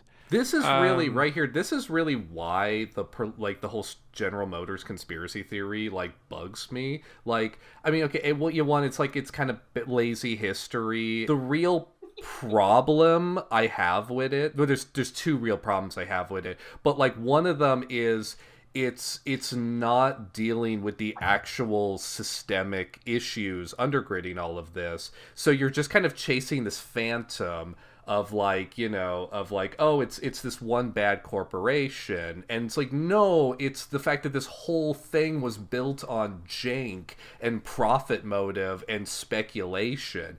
And so like if you don't really understand why something happened, you run the risk of it happening again. Hence, like, the privatization of our public utilities. And then the other big problem I have with the theory is that undergirding it is a anti-bus sentiment, because in order for that conspiracy to like have legs, in order for it to like kind of stick, you kind of have to like implicitly say that like buses are inherently inferior to streetcars. Right, they gave us buses. It was a conspiracy to stick us with a bus. No, exactly. And like people will take that a step further and say not only are buses inherently inferior to streetcars, but that like General Motors knew that and knew that people would hate buses and so would therefore buy cars, which is like, okay, dude, you're like ascribing like god level like knowledge to like, a bunch of like private executives. Like that's going too far. But also it's like buses do not have to be inherently inferior to rail. It's like every good transit network has a strong bus network. You need good bus service. It feels like that in the United States that like buses are inherently inferior because we don't put any money into transit. The only things we put money into are like when we build a really expensive rail line that's like primarily for, let's be honest, wider suburban commuters. Like that, but like it doesn't have to be. You can actually invest in decent bus service. You can actually, make it better. And I've been to some like college towns that have great bus service. Like, this is a really random poll, but like my family lived in Ames, Iowa for a while, which is where Iowa State University is. Oh, there's nothing halfway. And they have a really good bus system, like a shockingly good bus system, because it's not a particularly big town. But like it's extensive. It gets you to just about anywhere in town. The university covers like a giant portion of the budget. So, and it's free for college students. So of course it's very well used. The terrible weekend service, and like some of the lines aren't very frequent, but like for a town like that in the middle of fucking Iowa, where like rural and regional transit are just non-existent, and that is kind of a problem. Once you get outside the town limits, there's just nothing. But in that town, that's actually a really well-run bus system. Like you can actually do a lot with buses. And so like the whole like anti-bus sentiment, that's my heart is racing. My face is flushing. Oh. But the whole anti-bus sentiment is like kind of circles around to becoming kind of weirdly an anti-transit argument, because it's like we should have a train. Well, what if your town can't afford to build a train? What if a train doesn't make sense? What if a train doesn't make sense? What if it literally just wouldn't carry enough people to justify it? What if this evil corporation, like the Red Line in Austin, where it's like, oh, we'll build a train the train to nowhere, in the place that like is like not where the people are. Well, and we have to reckon, if we preferred the streetcar and we wish that it could be like that, that's fair. I mean, I think that people have nostalgia for this. And that's fine. I get that. I have this feeling about the streetcar, right, that is purely sentimental because I've never lived in a streetcar world. But, we have to reckon with the hand that we're dealt. And if the evil corporation built a bunch of buses, if we have a bunch of buses and we can keep making them cheaper than trains, then let's run buses. Let's do what makes sense. Well, have it be run by your local government. That's the more important thing. Have it make public utilities reliable and well funded. That's the main thing.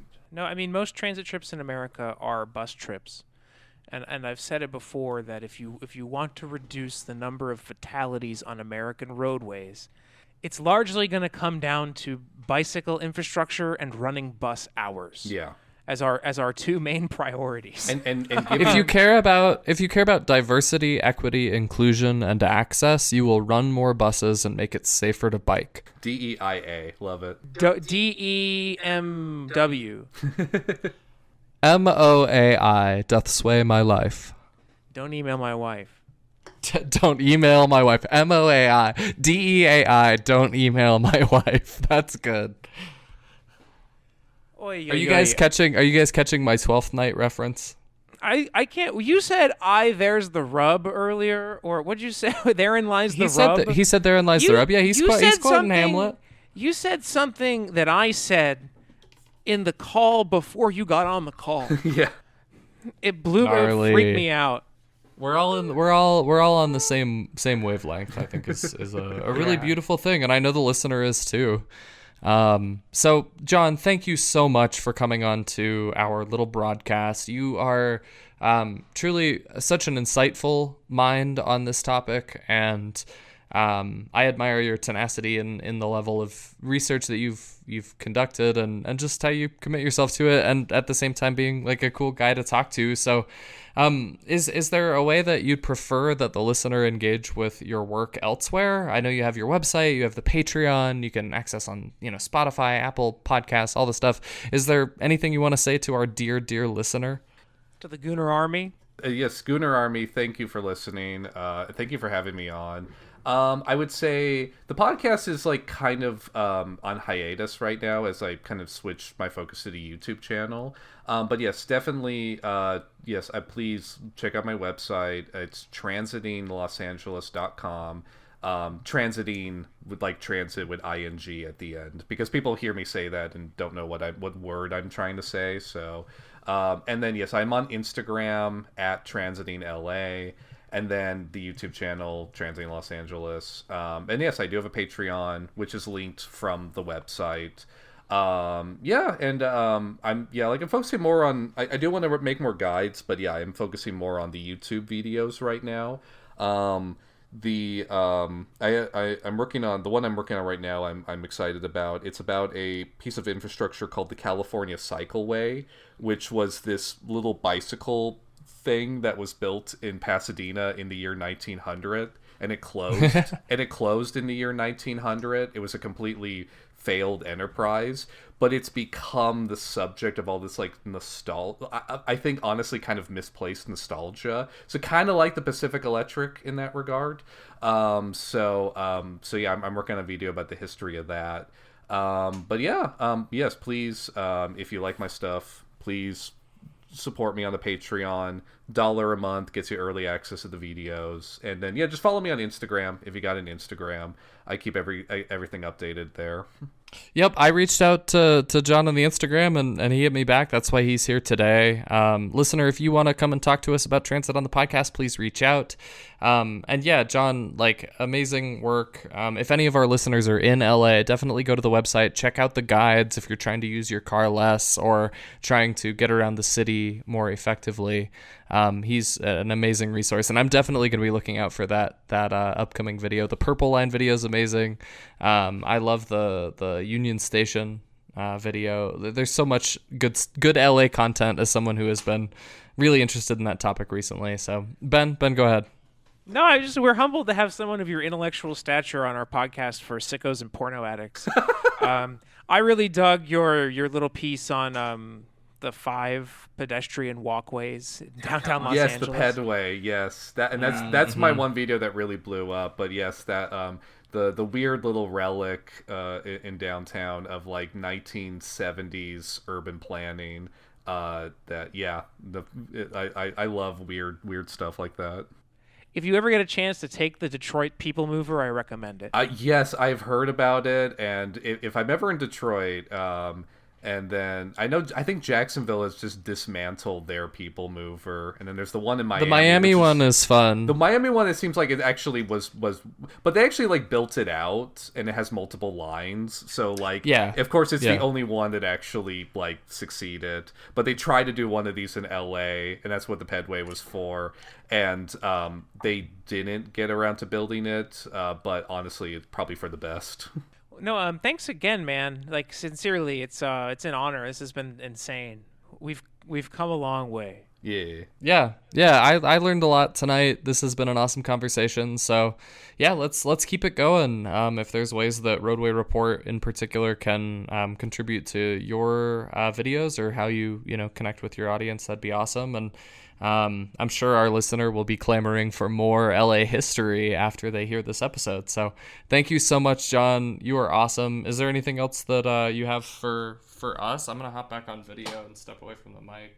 I was just thinking, I think one of my big things looking at the Roadway Report map was I was kind of surprised that Beverly Hills and Glendale don't have as many crashes as other parts of LA, because the driving behavior in those places is absolutely atrocious.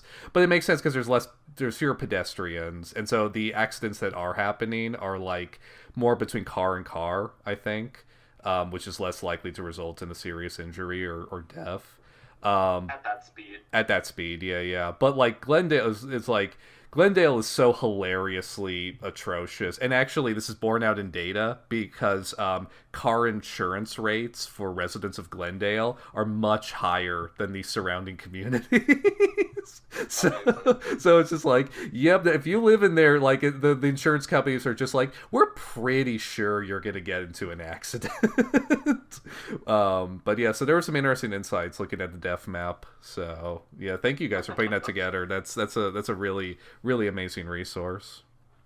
Yeah, I mean, death map tracks with like racial and socioeconomic trends. Oh, absolutely. Pretty closely. If you poke around on the menu, there's a population adjusted version of the death map, which it renders in 3D, but in LA that's too much. Like it works for other American metros a little better. It's like you're gonna like people in Los Angeles. Flip the switch and your computer's gonna explode, rendering it in 3D. I can imagine. Yeah. But no. The death and injury map. I don't know, man. Los Angeles is a fucking bloodbath. It is. It's the racialized nature of the history of American segregation and urban development is visible on the car crash violence map. Oh, absolutely. Because like South LA, you can see all those corridors are like really outlined on the death map, and it makes sense because there's more pedestrians and bicyclists in those neighborhoods, and those streets are designed for high speed traffic. So yeah, I mean it tracks pretty clearly. Can't believe you did this. Gooner Army is so stoked right now. It was really funny when Lucas reached out to me because like I was going through the catalog a little bit, and so just to kind of get a vibe for it, and it was funny just like, boy, it's like they're really into like white gumbo and like like all these running gags, but no, like. This doesn't reflect in my work, but like I have listened to a lot of leftist podcasts like Chapo, Cumtown, Well, There's Your Problem. So hearing yours, that was just kind of like, oh, okay, I think I get the vibe here. The Andrew Tates of public transit. Oh no, we've been pitching one half Strong Towns, one half Cumtown. We have Strodes, now we have Strum. I'm a huge fan of Well, There's Your Problem. Yeah, I mean, of course, the Chapo boys. Yeah, legends. Of course. Who doesn't want to be an ornery Jew and complain for a living? Well, it's nice. It's really nice to be contacted by like-minded folks. I was really delighted when I got your message. But no, if you ever need anything data related, we have a few data projects. We do death map.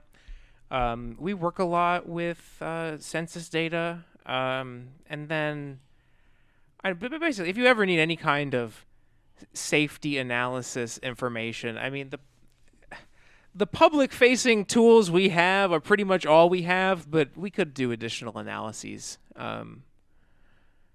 Whatever you need, man. You make some really, really, really cool shit. The Gooners will be free.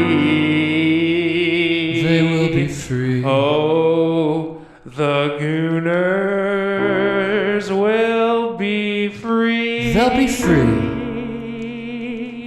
Because the government will not stop us. The evil, evil government Oh, the government will never stop us. Will fall. I said the Gooners. That little governor will be free. with his little hand. Oh, the Gooners. And the Gooners with their big, strong in hands the streets. are gonna take back the streets. Oh, Gooners.